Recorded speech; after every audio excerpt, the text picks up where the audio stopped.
What's up, everybody, and welcome back to Let's Play Warioware Smooth Moves. I'm What the Fnu, and I have a question for you. Do you like going on completely unnecessary tangents in the middle of a project? I hope so, because now it's time for Block Star, an extension of the boss minigame from Young Cricket's stage.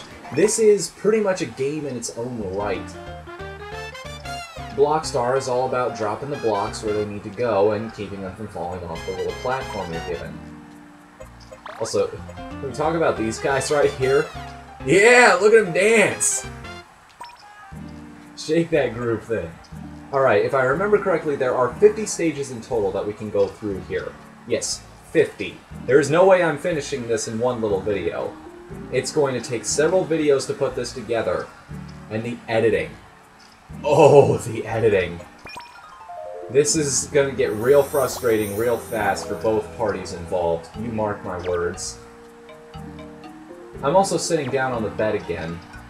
Mostly because, as you might have seen in the previous videos, there was just no way that we were going to make do with what we had here. Now, as you can see, your whole goal is to just stack these blocks on top of one another. There's usually some kind of recommended shape, or a way you're supposed to stack them. And usually if you follow it, you'll make the stage. It's pretty easy to deduce once in a while. Well, in these early stages anyway, it's pretty easy to figure out the way they want you to stack these blocks. Like for instance, this one right here, we've got the short horizontal block, followed by a vertical, and then another short horizontal. If we line them up that way, they all kind of end up perfectly against one another. I gotta say that the physics engine at work here is actually really good. See how everything just kind of stacks like that? And you generally want to follow that pattern when you go into a stage. However, because these are early stages, you're given quite a little bit of leeway in choosing which way you want to stack the blocks. So why don't we fuck around with this a little bit? Okay, I see the way you're supposed to do this. You're supposed to put the little blue blocks on each side of the platform so this thing will land straight. Hey, where's the fun in that, right? Let's live dangerously. I might have lived a little too dangerously. Yep. There goes the blocks. Boom. Yeah, that's what happens when you lose. Dang it, I wanted to have fun. Fine, game, we'll do it your way. Stage 3, and we've already suffered a loss. This is gonna get real unfun, real... I said that already, didn't I? Ah, jeez. Let's playing rule number 3. You will repeat yourself. Just get used to it. It happens. At least if you're me, anyway.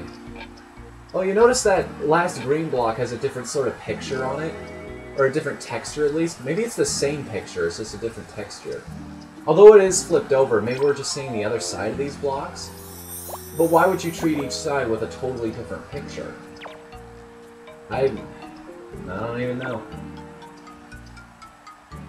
Okay, what do we got here? Oh, I see. Oh, I definitely see what you want. Opa, opa. I wonder if I can do this perfectly. Oh, get on there! One more. Yeah! Stacking master! I say as one nearly falls off the platform and ruins the whole effort. So as you can see, these aren't that bad. It will get harder though. Oh, trust me, it will get harder. Oh, there's gonna be so much editing involved with this. Yeah, I don't know if I've ever mentioned this before. You guys know I work on several series on this channel, many of which have, like, tangents that I go on, and scripts, and, like, real-world footage and everything. I plan this out. Okay, there's a lot of stuff that goes into making those videos, so really, compared to that, editing together a Let's Play is really easy. Maybe it's just a few jump cuts, fade-ins, but that takes like 10 seconds to do. If you know where you need to do it, it's even easier. You make mental notes while you're doing it, and it's still fresh in your mind when you go over to Sony Vegas, or whatever program you're using. It's not all that bad. It really isn't. And in the case of things like RTGs, where I already have planned out in my mind, not enough room to react to that one. I gotta stack of little books here. That's what they look like those little bindings on the side. Although these are kind of thin, they must be paperbacks. Yeah, I hear other Let's Players, famous ones even, complain about the fact that they have to edit something together, and I'm like, dude, you don't know how easy you have it. Oh jeez. Oh jeez. They're getting serious now. Also, I want to note that you can oh gee. Oh, I forgot to compensate for the tilt when these things land. You can tilt the platform you're using, and you can kind of shift the blocks around that way. So if something is just a little bit off balance, you can bring it back into balance that way. Takes a little bit of practice though, which I am conspicuously out of. Stage 8 already. Maybe this won't be so bad. Famous last words, right?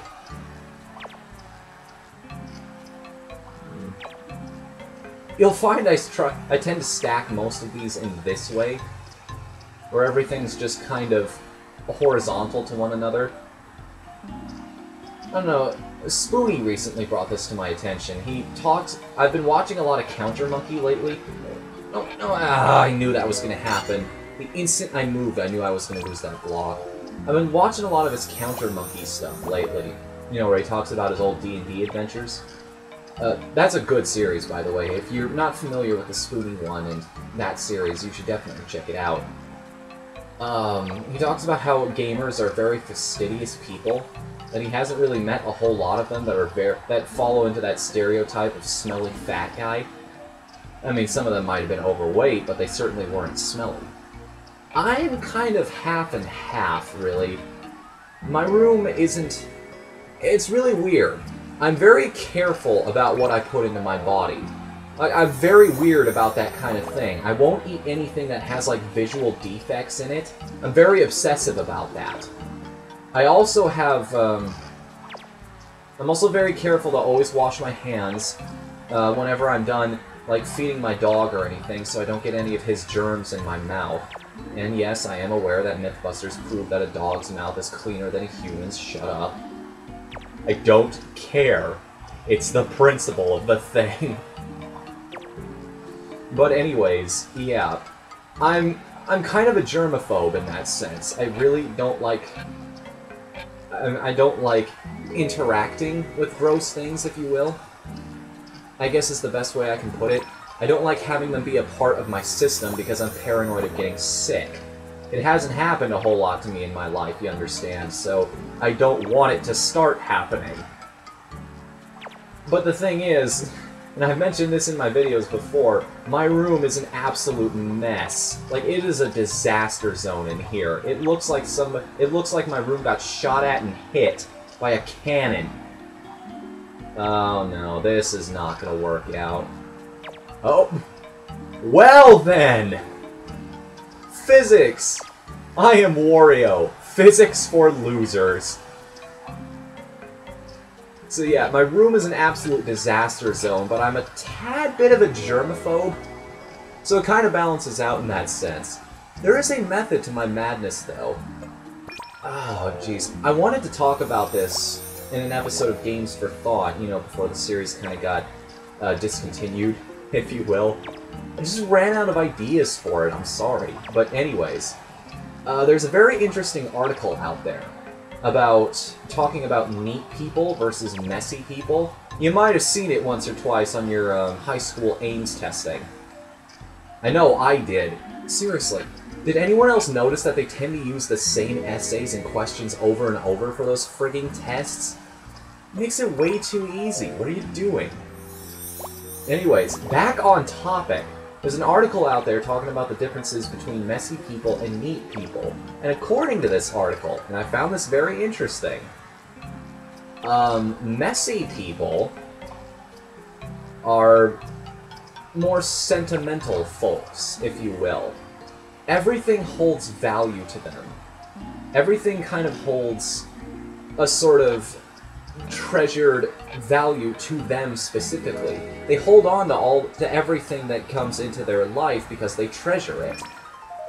And in the sense of me, that's very much true. The top drawer of my dresser is entirely devoted to things that would probably hold absolutely no value to anyone else. But to me, they represent something a little more. They represent memories. These objects, these just little things that I've collected over the years, they all represent events that have happened in my life, things that I want to remember but simply don't have space for in my brain, simply because of how completely forgetful I am.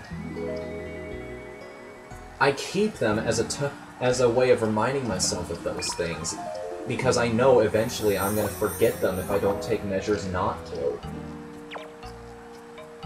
So, yeah, memories are very precious to me, and that's why I hold on to all those objects, and it's probably why my room is so messy.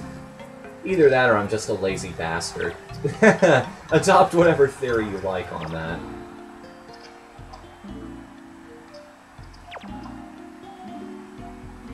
Now, the thing is, the other half of that article is why neat people are neat, and it's because they don't care about any of those things.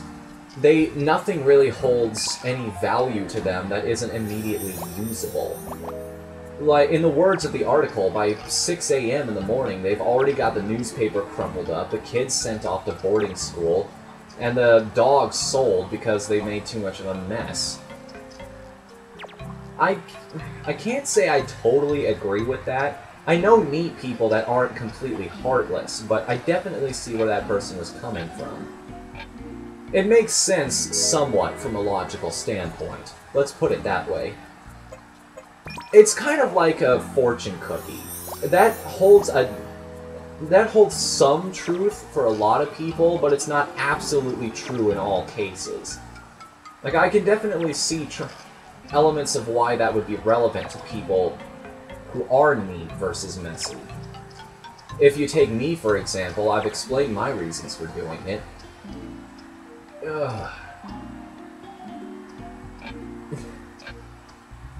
I guess me bringing this up is kind of relevant to what we're doing right now. This whole game is kind of about tidying things together, making them look neat and organized, and if you fail, everything just kind of becomes a mess. I guess we might be talking to some... I'll tell you what, considering how hard these stages can get sometimes, I can completely imagine that the person who created this was totally heartless. Just throwing that out there. But so far we're not doing too bad. We've only lost once or twice and we're already up to stage 17. Confetti everywhere! Party in the Mayan temple! More triangles, huh? You're gonna have me building more squares? Yes, I forgot to mention this. When you get on into the later stages, some of the pieces will rotate as they come down. None of them rotate too quickly, though, so you always know which way they're going to end up, and you have time to plan for it. Oh, this is gonna suck. No, stay. Stay. Ugh. That's why you want to be in the center when you do that. The inertia of moving left or right can also help you keep pieces on the board. You definitely want to take advantage of that if you can. You have to move slow. You have to move at just the right speed.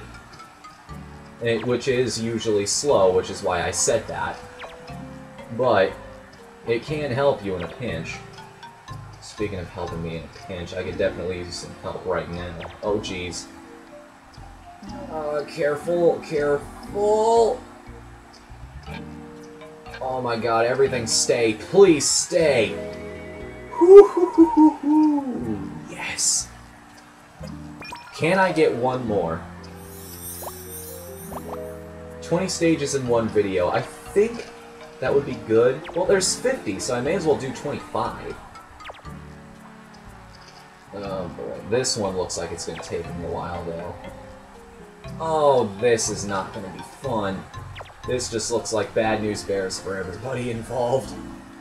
Oh, the physics engine is freaking out. Look at that!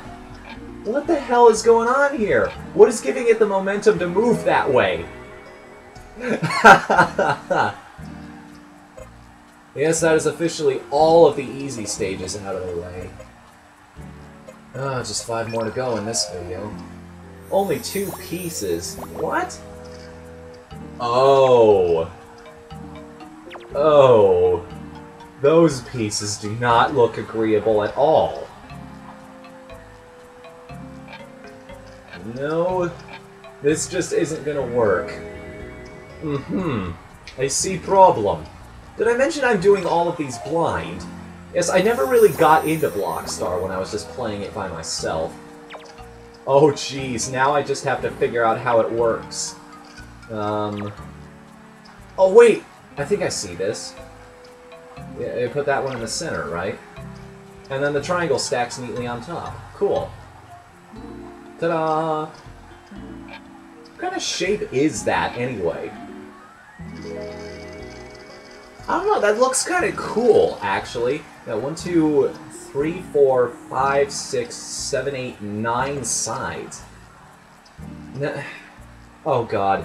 Don't ask me to come up with my 7th grade math terminology here. You hand me the sheet of problems, I'll be able to solve it for you, but just don't ask me to remember any of the terminology. Jesus. Oh, okay, octahedron is like 8 sides.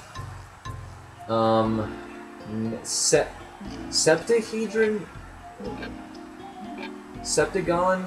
No, octagon is 8 sides. Hedron is something entirely different.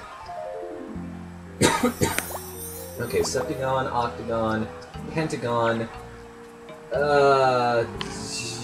What is the one for 9? I'm gonna be really embarrassed when I look online later when I'm editing this and be like, oh, that's what it was! Ah, I remember that so clearly now. Why didn't that come to me? Shit. Shit. Shit! Oh! That was close. I think if that thing had moved even a centimeter more, I think I had like a centimeter of leeway and that thing would have triggered the end of the stage.